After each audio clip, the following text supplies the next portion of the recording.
Which of the following sets of data has the highest variability relative to the mean? So these are the given numbers in each letter. Letter A has eight numbers, contains of 8 numbers. Then letter B has also 8 numbers, and C has 6 numbers. So we're going to add this one and divide it by pinakabuo siya sa by each letter. To add the given number. You are going to add the given numbers, then divide kung pila siya kabuo. Then before that, these 3 symbols you see before is this. This one is the sum of the product, and the X, the sum of mean, then CV, which means coefficient of variation. Then after this, letter A will be given samples.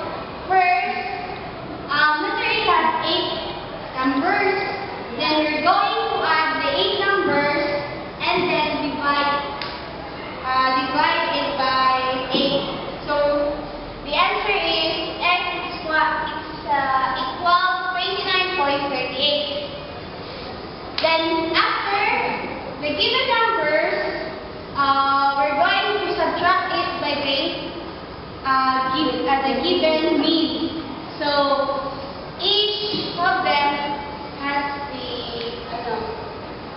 ikaw nga answer. So only siya 10 minus 29.38 is equals to negative 19.38. Then 15 minus 29.38 is equals to negative 14.38. Then 19 minus 29.38 equals negative 10.38. 26 minus 29.38 equals negative 3.38.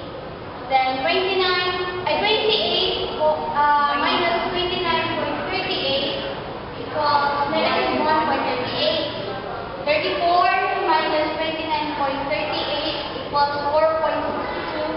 Then 48 minus 29.38 equals 18.62. Then 55 minus 29.38 equals 25.62. Then after these all answers, we're going to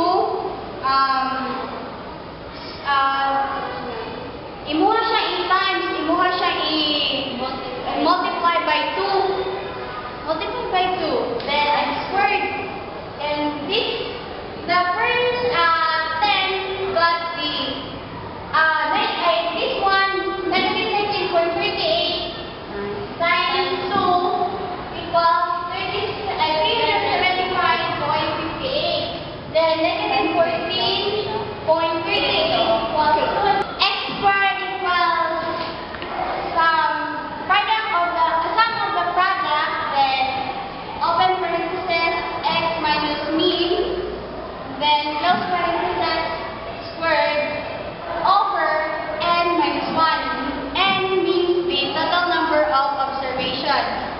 Then here's the given. So the answer of the will be 1727.84 over 8 minus 1. So the given numbers, these are the given numbers. So 8 minus 1. So the answer is 246.83. So we're going to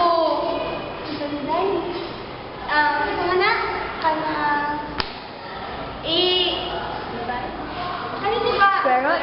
Square root, yeah. So yung mga, I finish at the 246.83, kay mo siya is square root, then the answer is 15.71. Then after that,